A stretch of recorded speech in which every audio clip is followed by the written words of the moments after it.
I was having this conversation with my sister the other day. We were talking about generational trauma and cyclical patterns of behavior that are passed down from parents to children, and I feel called to be your big sister and talk about this. Healing is not linear. There's no right or wrong way to go about it, but the most powerful thing that we can do for ourselves and for our family, for everybody around us, is to acknowledge what happened to us.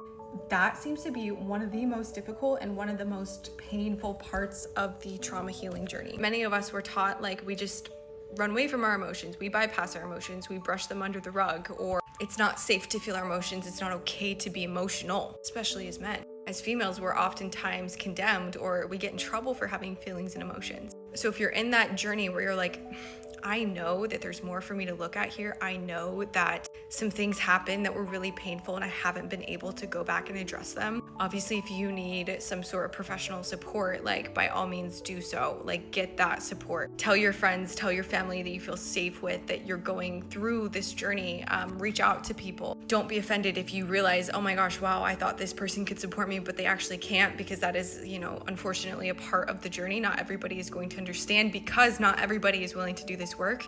But if you know somebody who's already done this work, reach out to them. They're going to support you. They understand how difficult this can be. But the most important thing to know is that, again, healing is not linear. You cannot rush this process. And the most powerful thing that you can do is just sit with the uncomfortable emotions and let them go.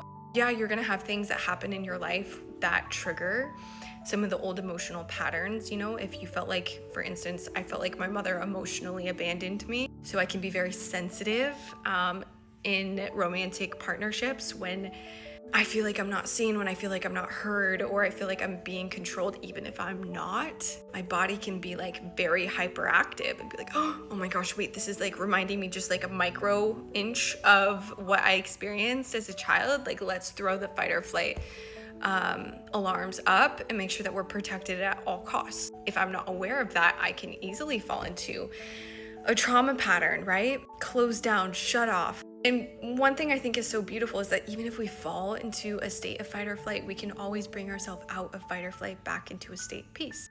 One thing that all of us trauma survivors have in common is we did not experience adequate amounts of love. So if feeling the feels are too hard right now, what you can do is ask yourself, what would it look like for me to love myself today?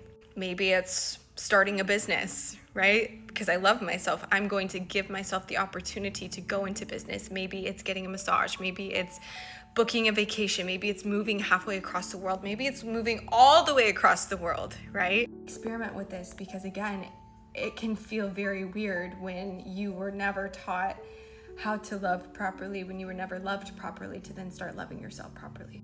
Sometimes self-love just looks like giving yourself a nice warm blanket and a warm cup of tea and snuggling up and reading your favorite book. It doesn't have to be extravagant. Tune in. It's a process of tuning into the needs of your body right now and practicing meeting your own needs. Healing is possible.